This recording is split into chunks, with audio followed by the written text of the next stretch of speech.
वो क्या है ना, प्रतिदिन तुम कहती रहती हो उठा लो, ये उठा लो, वो उठा लो, इसको उठा लो, उसको उठा लो, तो तुम्हारी बात मेरी समझ में आ गई, इसलिए मैंने पूरा घर ही सर पे उठा लिया है। हाँ, तो इतनी जोर जोर से चिल्लाने की क्या आवश्यकता है? अगर प्रातःकाल ही चिल्लाना है तो धीरे धीरे भी तो चिल्ला सकते हैं ना। धीरे धीरे कैसे चिल्लाते हैं ना? वो आप जाने, हमें हमारे कान बचाने हैं। अम्मा की बातें जो सुननी है। अम्मा की बात? अम्मा कहाँ बोलती हैं? हाँ, परंतु इशारे तो करती है ना। शारदा महोदया, इशारे आंखों से देखे जाते हैं, कानों से सुने नहीं जाते। अम्मा बोलती नहीं है, पुत्र चुप नहीं बैठता। ओहो, तुम क्यों बोल रही हो कि तुम मेरी पत्नी हो? तुम्हें कुछ ज्ञात है? मेरा भोजन का पात्र कहाँ है? दरबार समय पर पहुंचना है मुझे। लामा, तुझे समय पर दरबार पहुंचना है, तुझे अपनी बात पर विश्वास भी हो रहा है। गप्पे, देर मुझे अपने कारण नहीं, दूसरों के कारण होती है। हाँ, सत्य कह रहे हैं आप। जो व्यक्ति दिन भर सोने और खाने के अलावा और कुछ नहीं करता, उसके कारण विलंब कैसे हो सकता है? ओहो शारदा महोदया, यदि मुझे आज विलंब हो गया ना तो। अम्मा कह रही हैं, आज क्या विशेष है दरबार में? अम्मा, दरबार में एक समस्या आई है जिसका समाधान नहीं हुआ है। महाराज ने बुलावा भेजा है। अम्मा, हमें आपसे कुछ कहना है। कहना है? तो अभी तक क्या इशारे में बात कर रही थी? देखो, जो भी कहना ना भोजन के साथ बांध लो, दरबार में सुन लूंगा। वो क्या है ना, घर में एक नन्हा सा अतिथि आने वाला है। शारदा महोदया, हमारे घर के द्वार पर ऐसा तो नहीं लिखा है ना कि अतिथियों का प्रवेश वर्जित है। नन्हा बड़ा छोटा मोटा जो भी अतिथि आ रहा है आने दो, किंतु ध्यान रखना अतिथि सत्कार के पश्चात वो हमारे द्वार से अपने द्वार तक अवश्य लौट कर जाए। मेरा भोजन पात्र मैं स्वयं ही ले लूंगा। कहाँ है मेरा भोजन पात्र? क्या है इसमें? हे, आज कोई पर्व है क्या? इसमें तो केवल लड्डू भरे हुए हैं। अरे, ये तो अम्मा का पात्र है जिसमें अम्मा लड्डू छुपा कर बचा कर रखती है। माँ, अरे, ओहो। हम कह रहे थे, हमारे घर जो अतिथि आने वाला है वो जाने के लिए नहीं, सदैव यहाँ रहने के लिए आ रहा है। शारदा महोदया, तुम्हारे भाई के प्रति जो तुम्हारा प्रेम है ना, वो अंधा है मुझे पता है, किंतु ईश्वर ने तुम्हें 2 नेत्र दिए हैं, तो उसे नन्हा सा क्यों कह रही हो? देखो, वो आए ठीक है, किंतु सदैव के लिए नहीं। हाँ, अब हम अपने भाई की बात नहीं कर रहे, हम किसी और के बारे में बात कर रहे हैं। शारदा महोदया, तुम्हें जो भी कहना है ना, रात्रि को भोजन के पश्चात कहना, तब मैं तुम्हारी सारी पहेलियां सुलझा लूंगा, बड़ा आनंद आएगा। अभी नहीं, लगता है आज भी भोजन मुझे बाहर ही खाना पड़ेगा। धन्यवाद। शारदा, तूने सीधे सीधे क्यों नहीं कहा कि मुझे श्वान का नन्हा सा बत्ता चाहिए? सीधे सीधे तो क्या, रामा को तो हमारी टेढ़ी बात भी समझ नहीं आ रही। अब हमें समझ नहीं आ रहा कि हम इन्हें समझाएं कैसे।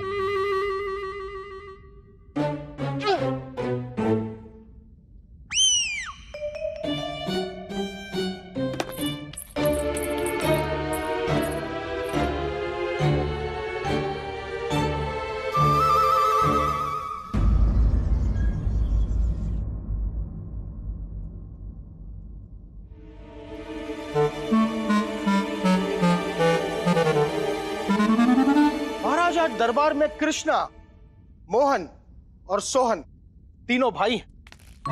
इनके पिताजी द्वारा छोड़ी गई संपत्ति का वितरण करना चाहते हैं, परंतु इस विरासत का वितरण एक ऐसा प्रश्न बन गया है जिसका हल नहीं मिल रहा है। महाराज, इन तीनों भाइयों के पिताजी ने अपने मृत्यु से पूर्व एक इच्छा पत्र और 17 हीरे छोड़े थे। उनकी इच्छा पत्र के अनुसार उनके सबसे बड़े बेटे कृष्णा को कुल संख्या के हीरों में से आधा भाग, अपने मझले पुत्र मोहन को कुल संख्या के हीरों में से 1/3 और अपने छोटे पुत्र सोहन को कुल हीरो की संख्या में से 9वां भाग मिलना चाहिए। परंतु महाराज, समस्या यह है कि हीरे केवल 17 ही हैं। आपको तो ज्ञात है महाराज, किसी भी मूल्यवान हीरे को तोड़ना या काटना, इसका अर्थ अति मूल्यवान हीरे को मिट्टी में मिलाना। ना महाराज, हमारे विचार से तो इस इच्छा पत्र के विषय में कुछ भी कहना असंभव है। गुरुजी, कुछ कहना असंभव है तो आसन से क्या कहने के लिए खड़े हुए हैं आप?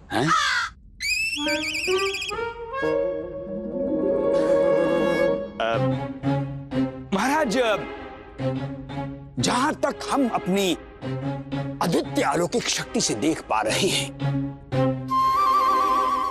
इनके पिताश्री स्वर्गीय रामेश्वर राव अवश्य इन तीनों भाइयों से रुष्ट रहे होंगे, अन्यथा कभी ना सुलझने वाली पहेली जैसा ये इच्छा पत्र क्यों बनवाते? अब रामेश्वर राव जी द्वारा दिए गए हीरों की चमक भरी झलक तो उनके पुत्रों की आंखें पा सकती हैं, परंतु उन हीरों के स्वामित्व की खनक भरी आवाज उनके कान नहीं पा सकते। अरे गुरुजी, क्या कर रही? रामेश्वर राव के तीनों पुत्रों को शराब दे रहे, जिन्होंने आपसे हवन कराया और आपको अच्छी खासी दक्षिणा दी। हाँ हाँ, अवश्य। हमने रामेश्वर राव जी के लिए हवन किया, कई बार किया। अब तभी तो उन्हें इतनी सरल मृत्यु प्राप्त हुई है, और यदि वो अपने निधन से पूर्व हमें कुछ देकर जाते तो रामेश्वर राव जी की आत्मा को मुक्ति मिले, इसका भी कोई न कोई प्रबंध आप कर ही देते ना। क्यों? अवश्य अवश्य। महाराज, हम इससे आगे की सोच रहे हैं।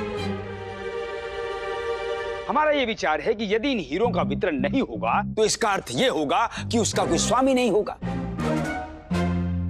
अब जब हीरो का कोई स्वामी नहीं होगा तो ऐसी परिस्थिति में वो जो हीरे हैं वो पंडितों में बंटवा दिए जाने चाहिए, है ना? है ना? परंतु महाराज, ये तो न्याय नहीं है। महाराज, हम कई पीढ़ियों से विजयनगर के नागरिक हैं, हमें आपसे न्याय की आशा है। और महाराज, सच तो ये है कि अंत समय में हम तीनों भाइयों ने पिताजी की सेवा और देखभाल की है, इसीलिए पिताजी के रुष्ट होने का प्रश्न ही नहीं उठता। आप इस बात की पड़ताल हमारे पड़ोसियों से पूछकर कर सकते हैं। हमें पूर्ण विश्वास है कि हमें हमारे महाराज से न्याय के अतिरिक्त कुछ नहीं मिलेगा।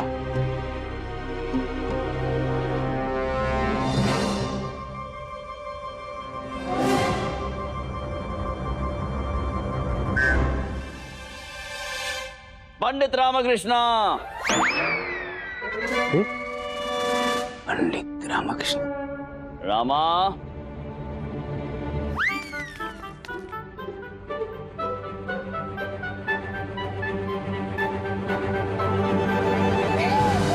पंडित रामकृष्ण, आप कब आए और इस प्रकार उस भीड़ में क्यों खड़े हैं?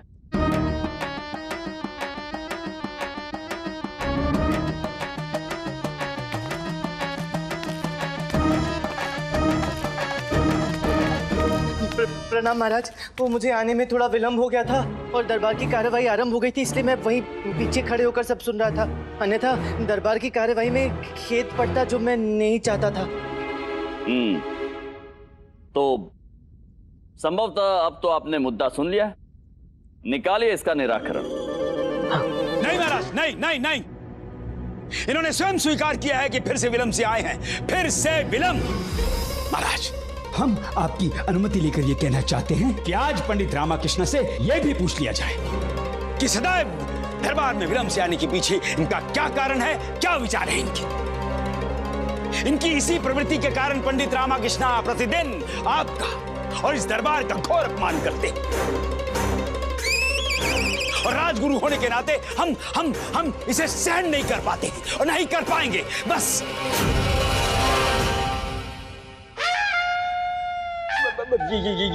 ये हमारी प्रार्थना थी महाराज आपसे कि आप इनसे पूछिए। पंडित महाराज, गुरुवर ने जो प्रसंग उठाया है, मुझे लगता है उस विषय में कुछ भी बोलना मेरे अधिकार क्षेत्र से बाहर है, क्योंकि मैं कुछ भी कहूंगा तो सबको यही लगेगा कि मैं बहाने बना रहा हूं। किंतु यदि आप अनुमति दें तो मैं इन हीरों का वितरण कर सकता हूं।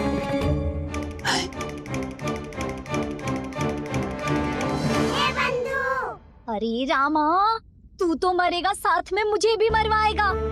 जिस प्रश्न का उत्तर कोई नहीं दे पाया यहाँ, तू कैसे दे पाएगा? पता नहीं। पता नहीं? अरे किसने कहा था तुझे मुंह खोलने के लिए? अब जब मुंह खोल ही दिया है तो कुछ कर रामा, कुछ कर। सोचने दे, तू चुप कर। नहीं नहीं नहीं महाराज, नहीं। इन तीनों भाइयों को न्याय मिले इससे पहले दरबार को न्याय मिलना चाहिए। गुरुवर, आपके कहने का आशय क्या है? महामंत्री जी, दरबार को न्याय मिलना चाहिए, क्योंकि पंडित रामाकृष्ण द्वारा दरबार में विलंब से आकर प्रतिदिन दरबार की मान मर्यादा को खंडित किया जाता है। अतः इन्हें इसका दंड अवश्य मिलना चाहिए।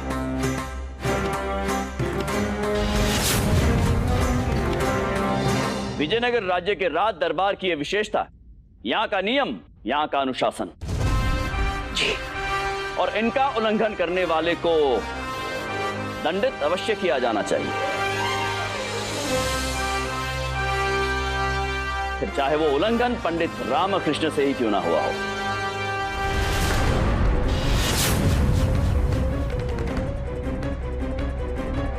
महाराज, गुरुवर ठीक कह रहे हैं पंडित रामकृष्ण, उल्लंघन तो आपसे हुआ है, अतः आपको पंडित रामकृष्ण इस दरबार से निष्कासित किया जाता है।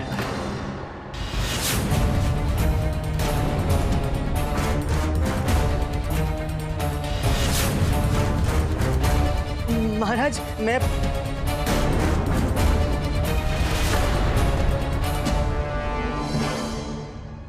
पंडित रामकृष्ण, आपने सुना हमने क्या कहा? आपको निष्कासित किया जाता है।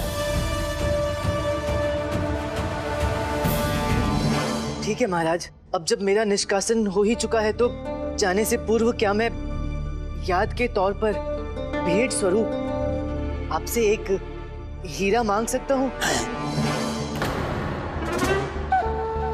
जैसा इन तीन भाइयों ने हीरा प्रस्तुत किया है उसी श्रेणी का। बस यही मेरी अंतिम प्रार्थना है आपसे। गुरुजी, देखा आपने, आज पंडित रामकृष्ण दरबार से निष्कासित हो रहे हैं। ऐसी परिस्थिति में तो इन्हें दुखी होना चाहिए, इनकी आंखों से अश्रु धारा बहनी चाहिए, किंतु ये तो उल्टा हीरे मांग रहा है। और एक आप हैं गुरु, हम राजगुरु हैं, राजगुरु की दही जमाते रहे और मलाई पंडित रामकृष्ण चेक कर गया।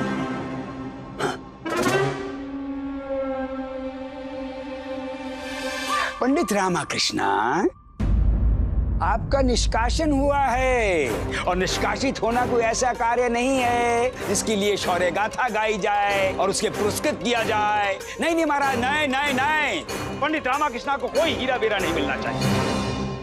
पंडित रामकृष्ण, हमें आपसे ये अपेक्षा नहीं थी। महामंत्री जी। महाराज जी, महाराज बिल्कुल नहीं मिलना चाहिए। मंत्रीवर, महामंत्री जी, हम ये कह रहे हैं कि पंडित रामकृष्ण को भी उसी श्रेणी का एक हीरा उपहार स्वरूप दिया जाए,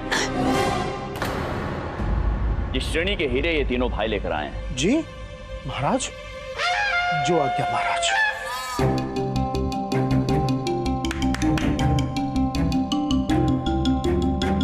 धन्यवाद महाराज, मेरी मांग का मान रखने के लिए बहुत बहुत धन्यवाद।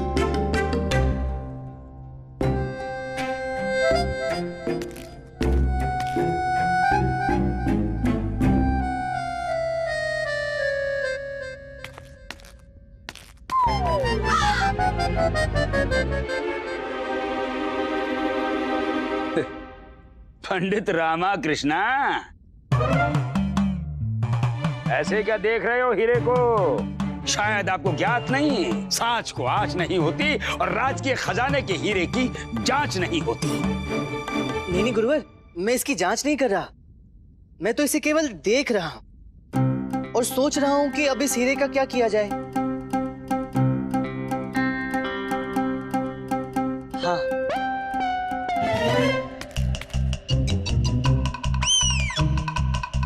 इस हीरे को भी वितरण के लिए सम्मिलित कर लिया जाए। रुकिए, रुकिए पंडित रामाकृष्णा, इस प्रकार राजकीय उपहार को फेंककर पंडित रामाकृष्णा आपने विजयनगर की प्रतिष्ठित गरिमा को ठेस पहुंचाई। नहीं नहीं गुरुवर, मैंने तो केवल भेंट स्वरूप ये हीरा इन भाइयों को दिया है। देखिए महाराज, देखिए देखिए, पंडित रामाकृष्णा आपकी हमारी इस दरबार की इस अपमान कर रहे हैं। पंडित रामकृष्ण महाराज, ये कैसी गुस्ताखी है? ये गुस्ताखी नहीं है महाराज, ये भेंट देने से ही इस समस्या का हल निकलेगा। समस्या हल हो गई? समस्या का हल निकल गया महाराज, भेंट देते ही हल निकल गया। महाराज, ये आपको बातों में उलझाने का प्रयास कर रहे हैं। निष्कासित हो चुके हैं। पंडित रामाकृष्णा, जाइए आप यहाँ से, अब आपके लिए यहाँ कोई स्थान नहीं है। आज्ञा दे महाराज। रुकिए पंडित रामकृष्ण, क्या आप आश्वस्त हैं कि बिना किसी हीरे को तोड़े हुए इस समस्या का हल निकल सकता है? जी महाराज, किंतु अब मुझे यहाँ से जाना चाहिए। रुकिए पंडित रामकृष्ण, सर्वप्रथम आप इस समस्या का निराकरण कीजिए। आइए।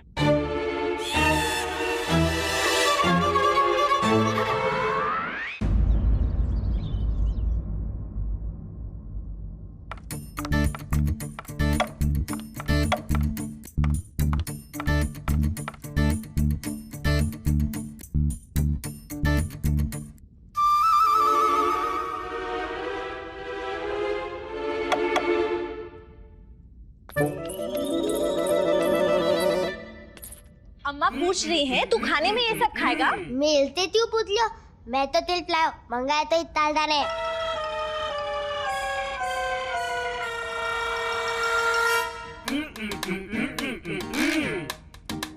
अम्मा मंगवा लिया है तो खाना तो पड़ेगा ही ना। वो क्या है ना, सुबह से हमारा हृदय घबरा रहा था, समझ नहीं आ रहा था क्या खाएं, इसलिए हमने इमली और कच्चे आम मंगवा लिए। हाँ?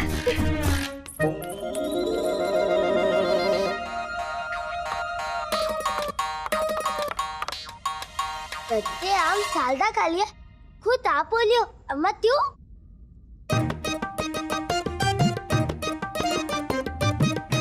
लगता है अम्मा ने बहुत समय से लड्डू नहीं खाए, इतने लत नताने वाली ऐसी अजीब तवे वाली तो लगी। अम्मा आप लड्डू खा लो, अब लड्डू खा लो। हाँ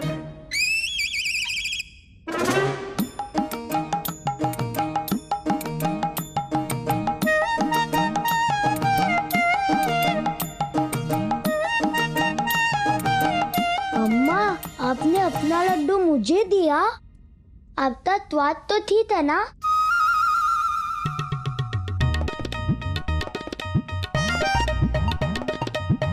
कच्चा आम और इमली लाने पर दो लड्डू दे लिए। अम्मा, कल से मैं आपके लिए भी आम और इमली लाऊंगा, तो आप मुझे और लड्डू देना।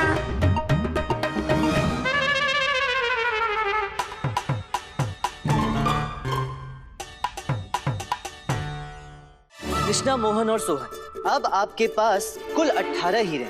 आप यूं समझिए कि ये सभी हीरे आपके ही हैं। कृष्ण महोदय, आपके पिताश्री की इच्छा पत्र अनुसार आपका भाग कितना है? मेरे पिता के इच्छा पत्र के अनुसार मैं आधे भाग का अधिकारी हूँ। आधा भाग? जी। 18 का आधा हुआ 9। कृष्ण महोदय, आप थाल में से 9 हीरे ले लीजिए। जी।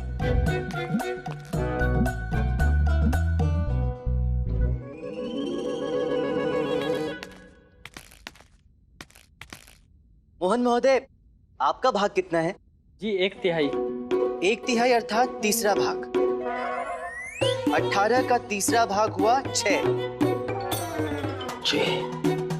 आप इस थाल में से 6 हीरे ले लीजिए।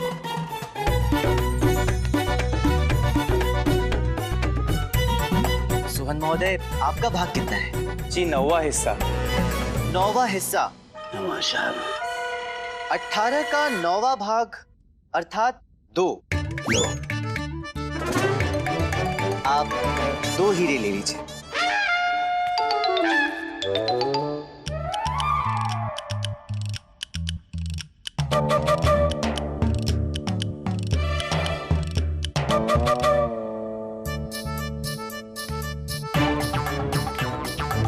मंत्रीवर, ये हीरा इस राज्य की धरोहर है। मैं इसे वापस आपके सुपुर्द करता हूँ।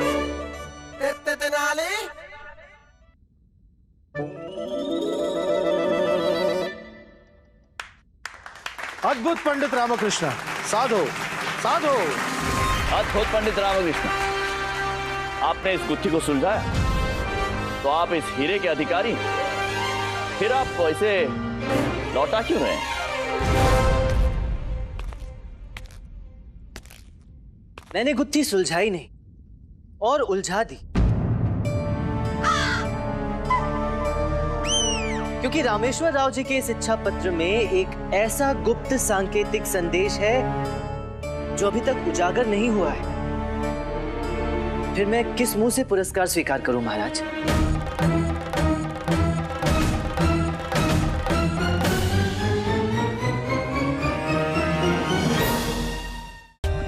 For more updates, subscribe to our channel, click the show links and enjoy watching the videos.